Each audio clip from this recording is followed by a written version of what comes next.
Welcome to our channel ज्ञान उदय। और आज जो मैं टॉपिक लेकर आई हूँ वो graduation second year political science का एक मोस्ट इम्पॉर्टेंट टॉपिक जिसका नाम है अमेरिकी राजनीतिक परंपरा, अमेरिकन पॉलिटिकल ट्रेडिशन। एक्चुअली ये जो टॉपिक है इसमें ये बताया गया है कि आखिर किस तरीके से अमेरिका बना, उसको आज़ादी मिली, उसकी राजनीतिक स्थिति बनी, लोगों ने मतलब उसको जाना, जो आज करंट अमेरिका आज हमारे सामने है वो कैसे आया। सो इस पूरे में मैं ये पूरा बताऊंगी कि मतलब किस तरीके से अमेरिका का जन्म हुआ और कैसे करके अमेरिका की जो राजनीतिक व्यवस्था है वो कैसी है और किस तरीके से मतलब जो अमेरिका है वो आज इतना ज़्यादा पावरफुल कंट्री दुनिया में बन चुका है। तो भाई स्टार्ट करते हैं, लेट्स स्टार्ट। अमेरिका की खोज स्पेन निवासी कोलंबस ने पश्चिमी हिंद द्वीपों की खोज की एवं अमेरिका के द्वार यूरोप के लिए खोल दिए। भाई सबसे इम्पोर्टेंट बात, जो क्रिस्टोफर कोलंबस है वो एक स्पेन वासी था जिसने क्या किया था, एक्चुअली वो इंडिया को ढूंढना चाहता था मसालों की वजह से, बट वो पूर्व की जगह पश्चिम की तरफ वो मुड़ गया। और जब उसको फाइनल पता चला कि वो कहाँ पहुँचा है तो उसको पता चला कि ये एक नया द्वीप है और ये द्वीप बाद में अमेरिकी द्वीपों के नाम से जाने गए, जिनको बाद में अमेरिका के नाम से जो है विख्यात किया गया। तभी एक हमारे पास साउथ अमेरिका है और एक नॉर्थ अमेरिका है, जबकि वो दो अलग अलग द्वीप है बट उनके नाम दोनों के सेम है। सो भाई सबसे ज़्यादा इंपॉर्टेंट चीज़ यहाँ पर क्या थी कि अब अमेरिका में को कोलंबस ने खोज तो लिया और यूरोप वालों के लिए उसकी जगह भी बना दी और यूरोप वाले वहाँ पर आ भी गए, मतलब बाय शिप वो लोग वहाँ पर आ गए। लेकिन क्या उन महाद्वीपों में पहले का कोई और बंदा नहीं रहता था?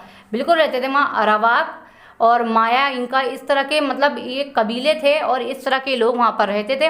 काफ़ी सादा मिजाज लोग थे, बड़े ही सिंपल ट्रेडिशंस थी उनकी, मतलब कोई चाल फेक ऐसा कुछ भी उनके अंदर नहीं था। बट यूरोप वाले ऑलरेडी काफ़ी ज़्यादा स्मार्ट थे, तो उन लोगों ने उन कबीलों में जाकर वहाँ पर क्या किया, वहाँ के लोगों को मतलब बहला फुसला के अपना गुलाम बना लिया।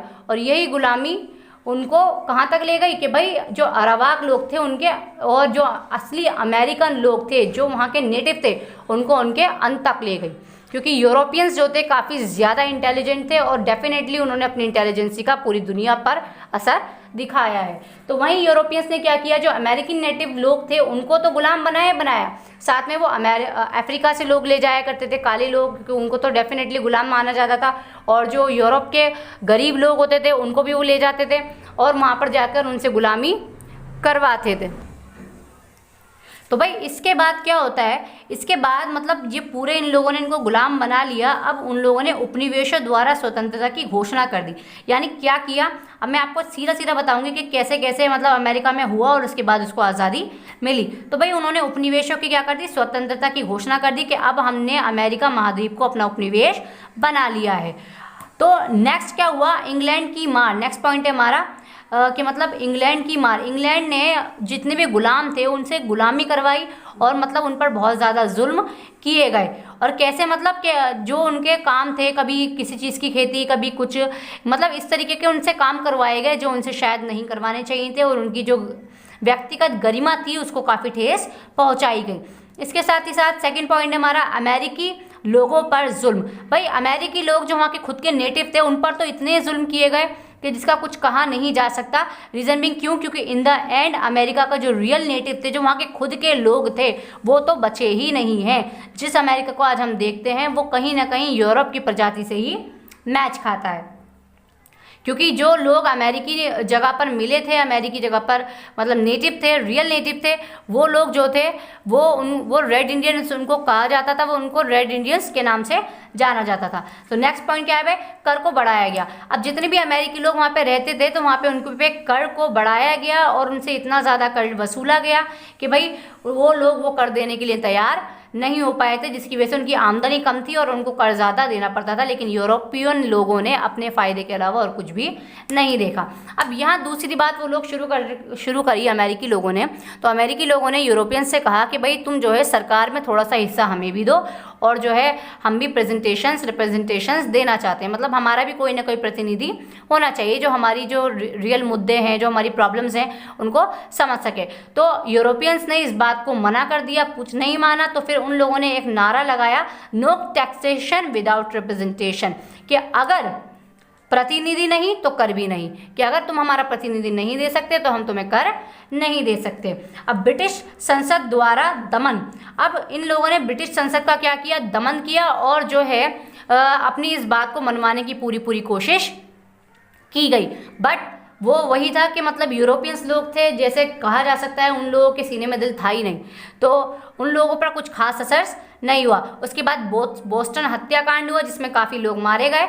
जॉर्ज वॉशिंगटन को अमेरिकी नेताओं का सेनापति नियुक्त किया गया। अब मिस्टर जॉर्ज वॉशिंगटन, जिन्होंने अमेरिकी लोगों की आज़ादी, उनकी गरिमा, उनकी स्वतंत्रता को बनाए रखने के लिए ये बलिदान देना शुरू किया, और वो अमेरिकी सेना के कौन बन गए, सेनापति बन गए, जिनके नेतृत्व में अमेरिका ने काफ़ी ज़्यादा मतलब पावर अपने हाथ में ले लिया अमेरिकी लोगों ने, क्योंकि डेफिनेटली कितना भी बड़ी भीड़ क्यों ना हो उसको एक लीडर की ज़रूरत होती ही है।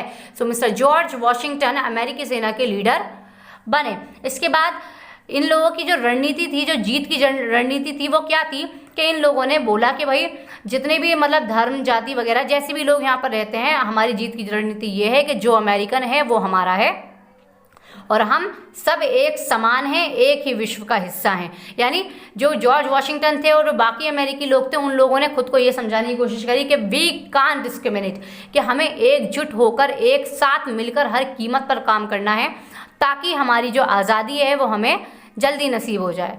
तो भाई उसी के साथ साथ उनकी इन मेहनत और मुशक्क़तों के बाद सन 4 जुलाई 1776 1777 को अमेरिका की आज़ादी की घोषणा कर दी गई और कुछ चुनिंदा स्टेट्स ने मिलकर अमेरिका को एक देश बना दिया गया। यानी कि अमेरिका के अंदर पहले इतनी स्टेट्स नहीं थी जितनी कि आज हैं, पहले कम थी और बाद में वो धीरे धीरे करके ऐड होती गई। तो भाई इस तरीके से अमेरिका को आज़ादी मिल गई। अब अमेरिका को आज़ादी तो मिल गई, लेकिन क्योंकि हर आज़ाद देश को शासन और नेताओं की ज़रूरत होती है ताकि उसका विकास हो सके, उसकी सारी प्रॉब्लम्स को दूर किया जा सके, तो वही अमेरिका के साथ भी किया गया। तो अमेरिका ने एक परिसंघ की स्थापना करी ताकि उसके देश का शासन चलाया जा सके। तो अब ये सेकंड पॉइंट है हमारा, परिसंघ की स्थापना। अमेरिकी राज्य को एकजुट करना, सबसे पहला काम था इसका कि जितने भी अमेरिकी राज्य हैं उनको एकजुट किया जाए और उनको एक साथ लाया जाए ताकि जो आगे के दुनिया के देश होंगे जो कब्जा करते हैं वो उनको कमज़ोर ना समझे और ना ही उन पर हावी हो सके। कांग्रेस ने परिसंघ की स्थापना की। कांग्रेस, भाई देखो इंडिया में कांग्रेस एक पार्टी का नाम है, बट अमेरिका की संसद को कांग्रेस बोला जाता है, तो ये बात ना भूलना, कभी आप कांग्रेस समझ लें, अमेरिका की संसद को कांग्रेस कहा जाता है। तो कांग्रेस ने परिसंघ की स्थापना की और उसी के साथ साथ ब्रिटिश के उपनिवेश समाप्त हो चुके थे। अब यहाँ पे परिसंघ की स्थापना के बाद जितने भी ब्रिटिश उपनिवेश थे उन सबको समाप्त कर दिया गया था, उनका एंड कर दिया गया था और इसी एंड का पूरा फ़ायदा उठाया गया। सभी राज्यों को संप्रभुता, स्वतंत्रता और स्वाधीनता और समस्त अधिकारों का आश्वासन दिया गया। क्या बोला गया सभी राज्यों से? सब राज्यों से बोला गया जितने भी राज्य अमेरिका के साथ थे, क्योंकि अगर आपने कभी फोकस किया हो तो अमेरिका का नाम ये प्रभाव है अमेरिका का, जिसकी वजह से हम महाद्वीप के नाम को अमेरिका बोल देते हैं, जबकि अमेरिका तो महाद्वीपों का नाम है, north America and south America. America का नाम क्या है? संयुक्त राज्य अमेरिका, यानी राज्यों के का एकजुट होना, ये अमेरिका कहलाता है। USA, United States of America. So वहीं पे बात क्या थी, यहाँ राज्यों की बहुत ज़्यादा पावर है, तो यहीं राज्यों, परिसंघ ने राज्यों को क्या बोला, भाई तुम संप्रभुता का आश्वासन दिया, स्वतंत्रता का आश्वासन दिया, साथ में स्वाधीनता का आश्वासन दिया और सभी राज्यों को समस्त अधिकार यानी जो इम्पोर्टेंस उनके अधिकार हैं उनका भी आश्वासन दिया गया। कांग्रेस और परिसंघ विदेश नीति, डाकांतर और मुद्रा व्यवस्था का कार्य करती थी। जो मतलब परिसंघ की तो स्थापना की गई और कांग्रेस जो थी उनकी संसद का नाम था। तो इन लोगों का जो काम क्या था भाई, विदेश नीति को देखना, डाकांतर को देखना कि मतलब कितना कहाँ क्या भेजना है, कैसे काम चलाना है, मुद्रा व्यवस्था का संचालन करना कि मतलब किस तरीके से हमें मुद्रा व्यवस्था चलानी है, हमारे देश को चलाना है, इन सारी चीज़ों को देखना, ये सारे काम किसके थे? परिसंघ के थे। तो भाई एक इम्पॉर्टेंट फीचर यहाँ मतलब परिसंघ ने एक सरकार की तरह यहाँ पे काम किया और ये काफ़ी ज़्यादा इम्पॉर्टेंट पॉइंट परिसंघ के बारे में था। वहीं मोस्ट इंपॉर्टेंट हमारी दूसरी चीज़ थी वो पॉइंट नंबर 3, जिसमें क्या था? परिसंघ की कमजोरियां। भाई वही वाली चीज़ है कि हर चीज़ की अगर कुछ पावर्स होती हैं तो कुछ कमजोरियां भी होती हैं, तो वही परिसंघ की भी कमजोरियां थी, जो अब हम देख लेते हैं, क्योंकि हमारे मतलब चैप्टर्स के हिसाब से इसी तरह टॉपिक डिवाइड हैं, तो हमें हर टॉपिक बाय पॉइंट्स पता होना चाहिए। तो भाई परिसंघ का काम क्या था? एक तरह से सरकार की तरह काम कर रही थी, वो काफ़ी अच्छा काम उसका होना था, लेकिन परिसंघ की काफ़ी कमजोरियां भी थी। तो कमजोरियां देख लेते हैं। तो भाई परिसंघ के संविधान के अनुच्छेदों के अनुसार केंद्रीय सरकार का कार्य क्षेत्र बहुत सीमित था। यानी परिसंघ ने क्या किया, स्टेट को काफ़ी पावर्स दे दी, जिसकी वजह से जो सेंट्रल गवर्नमेंट थी उसकी पावर्स के साथ थोड़ा सा जो है मतलब भेदभाव पूर्ण बात हो गई।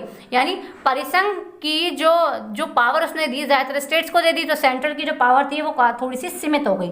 तो ये एक परिसंघ की बहुत बड़ी कमजोरी है, क्योंकि जाहिर सी बात है भाई कि अगर स्टेट ज़्यादा पावरफुल हो जाएंगी तो इन फ्यूचर वो खुद को स्वतंत्रता मांग भी सकती हैं, खुद को अलग करने की डिमांड कर सकती हैं। तो केंद्र अगर कमज़ोर होगा तो इससे काफ़ी ज़्यादा नुकसान होगा, और यही परिसंघ की एक बहुत बड़ी कमजोरी थी। दूसरी, इसे राज्यों पर टैक्स लगाने का अधिकार नहीं था।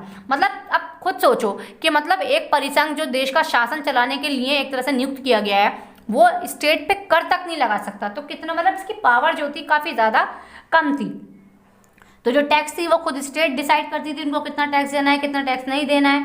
इसके अलावा पॉइंट नंबर 3 है, प्रत्येक राज्य अपने को संप्रभुता से मुक्त मानता था। यानी हर राज्य खुद को क्या समझता था? अपनी अथॉरिटी समझता था। उसको क्या लगता था कि भाई वो किसी का गुलाम या किसी की बात मानने या उत्तर देने का क्या नहीं है, आदि नहीं है। और ये एक काफ़ी ज़्यादा बड़ी बात थी कि मतलब इतना बड़ा स्टेट और उसके बाद परिसंघ को मतलब इतनी छोटी सी लेवल दिए जा रहे हैं कि जो स्टेट है वो अपने आप को इतनी अथॉरिटी मान रही है, तो ये काफ़ी ज़्यादा नुकसानदायक डेफिनेटली होना था। पॉइंट नंबर 4 क्या है हमारा? उसके निर्भर था कि वे परिसंघ या कांग्रेस के नियमों को अपने क्षेत्र में लागू करे अथवा ना करे। भाई ये भी तो एक बहुत खतरनाक बात है कि मतलब स्टेट को अधिकार था इस बात का कि वो परिसंघ की बात माने या परिसंघ की बात ना माने। तो भाई ये तो एक तरह से ये देखा जाए कि परिसंघ सिर्फ नाम मात्र हो गया, तो डेफिनेटली जो स्टेट थी उन्होंने अपनी पावर काफ़ी ज़्यादा बढ़ा रखी थी, चाहे तो परिसंघ से अलग हो जाए। अब ये भी एक बहुत बड़ा मसला है कि मतलब स्टेट जो है अगर वो चाहे तो परिसंघ से अलग भी हो सकती है, यानी कि परिसंघ की जो वैल्यू उस वक्त में संयुक्त राज्य अमेरिका में थी तो वो ज़्यादा हाईलाइटेड थी ही नहीं, उसकी पावर्स को काफ़ी ज़्यादा रोका रकाउट किया गया था। परिसंघ अपने उद्देश्य को पूरा नहीं कर पाया, डेफिनेटली नहीं कर सकता, क्योंकि स्टेट पर जो परिसंघ था उसकी इतनी ज़्यादा पावर और इतना ज़्यादा दबाव नहीं था, इसीलिए स्टेट अपनी मनमर्जी करने पर उतारू थी। और इसीलिए जो परिसंघ था वो अपने मेन उद्देश्य को, यानी अपने देश के चलाने शासन व्यवस्था कायम करने के उद्देश्यों को पूरा नहीं कर पाया। तो भाई हमारा नेक्स्ट पॉइंट है 4th पॉइंट, अमेरिकी राजनीतिक व्यवस्था की मुख्य विशेषता है। भाई अगर अमेरिका की तारीफ करने की बात आए तो नॉर्मली हर कोई तारीफों के पुल बांध देता है, क्योंकि वो फिलहाल अमेरिका को अच्छे से जाना जाता है कि मतलब वो किस तरीके का देश है, कैसा देश है, सब हम उसके बारे में नॉर्मली जानते हैं। तो भाई संयुक्त राज्य अमेरिका की उस वक्त की तारीफें क्या थी? संयुक्त राज्य अमेरिका में 50 राज्य थे। मैंने आपको ऑलरेडी बताया है कि संयुक्त राज्य अमेरिका जब आज़ाद हुआ था तब वहाँ पे 50 राज्य नहीं थे, बाद में राज्य आज़ाद होते गए और अमेरिका में शामिल होते गए, but finally it has 50 states. तो अब यहाँ पे 50 राज्य हैं। अमेरिकी विभिन्नताएं, मतलब इतनी ज़्यादा आपने खुद नोटिस किया होगा कि अमेरिका में हिंदू लोग भी रहते हैं फ़िलहाल में, और जो है मुस्लिम लोग भी रहते हैं, क्रिश्चियन लोग की वहाँ मेजॉरिटी है काफ़ी ज़्यादा। तो भाई सीधी सी चीज़ थी कि मतलब इतने सारे धर्मों के लोग वहाँ रहते हैं, उसके बावजूद भी वो लोग खुद को अमेरिकन मानते हैं, मतलब उनकी जो यूनिटी है वो बहुत ज़्यादा कमाल की है। तो अमेरिकी विभिन्नताएं होने के बावजूद भी उन लोगों को इस चीज़ से काफ़ी फ़ायदा हुआ है, मतलब जो उनकी यूनिटी है उसने काफ़ी ज़्यादा अच्छा फोकस वहाँ पे बनाया है। तो अमेरिका में इतनी विभिन्नताएं, धर्मों की विभिन्नताएं और रंगों की विभिन्नताएं होने के बावजूद भी अमेरिका की यूनिटी काफ़ी ज़्यादा कमाल है, और ये भी इसकी एक बहुत बड़ी विशेषता है जिसकी वजह से अमेरिका आज इतना ताकतवर हो पाया। अमेरिका के लोग व्यक्तिगत स्वतंत्रता के अमर व्याख्या के लिए व्याख्यात हैं। अगर आप लोगों को पता हो तो अमेरिका में जितनी ज़्यादा पावर लोग एक इंडिविजुअल यानी एक सिंगल पर्सन को दी जाती है उतनी पावर पूरी दुनिया में कहीं भी नहीं दी जाती। फॉर एग्जाम्पल इंडिया में रात को 9 या 11 बजे के बाद हाई स्पीड से डीजे बजाना मना है, और अगर कोई चाहे तो उसके खिलाफ कंप्लेंट कर सकता है, मतलब गली मोहल्ले वाला। बट अमेरिका में ऐसा कुछ नहीं है। इफ़ यू वांट, अगर आप चाहते हैं, अमेरिकी हैं तो आप जब तक चाहते हैं जब तक कितनी भी आवाज़ से डीजे वगैरह बजा सकते हैं, कोई आपको रोक टोक नहीं सकता। इसी के साथ साथ ये कुछ चंद विशेषताएं जो अमेरिका की थी उस वक्त की। अब हम बात करते हैं यहाँ पे एक बहुत इंपॉर्टेंट टॉपिक की, जो कि हर देश की जान होता है, इसको बोलते हैं संविधान। तो भाई अमेरिका का संविधान की जो विशेषताएं थी तो वो कैसी थी, वो भी हमारे लिए जानना बहुत ज़्यादा इंपॉर्टेंट है। द मोस्ट इम्पॉर्टेंट दैट लिखित तथा संक्षिप्त संविधान। अमेरिका वो पहला देश है जिसने अपने देश में संविधान बनाया। दुनिया का सबसे पहला आज़ाद हुआ देश जिसने खुद को लोकतांत्रिक देश बनाया। तो इसीलिए वहाँ पे संविधान, मतलब जो संविधान था अमेरिका का, वो काफ़ी ज़्यादा विस्तृत और मतलब संक्षिप्त में था। ज़्यादा लंबा चौड़ा संविधान नहीं है। नॉर्मली एक तरह से वहाँ पे देखा जाता है तो स्टेट वाइज हर स्टेट के पास खुद की थोड़े से रूल्स और रेगुलेशंस है। बाकी एक पूरे देश के लिए जो संविधान है वो बनाया गया है। तो उसका जो संविधान है काफ़ी अच्छी उसकी तारीफ़ें हैं। इसके अलावा कठोर संविधान, इसमें जो संशोधन है, जो अमेंडमेंट्स हैं, वो इतनी आसानी से नहीं किए जाते। कांग्रेस और बाकी सबका क्या चाहिए होता है, मेजॉरिटी चाहिए होती है। कोई भी चीज़ अगर चेंज करनी है तो इतनी इजीली उसको चेंज नहीं किया जा सकता। स्टेट को भी इन्वॉल्व करना पड़ेगा और बाकी कांग्रेस तो इन्वॉल्व है ही। और मतलब नॉर्मली बहुत लंबा प्रोसेस है इसमें कोई भी संशोधन करने के लिए। पॉइंट नंबर 3 है संघीय शासन व्यवस्था। आपको अच्छे से पता होगा कि इंडिया में भी संघीय शासन व्यवस्था है, यानी कि सेंट्रल गवर्नमेंट अलग, स्टेट गवर्नमेंट अलग, स्थानीय गवर्नमेंट अलग। तो ये सारे अलग अलग लगे। उसी तरह अमेरिका ने भी संघवाद को अपनाया था, यानी फेडरेशन को अपनाया था।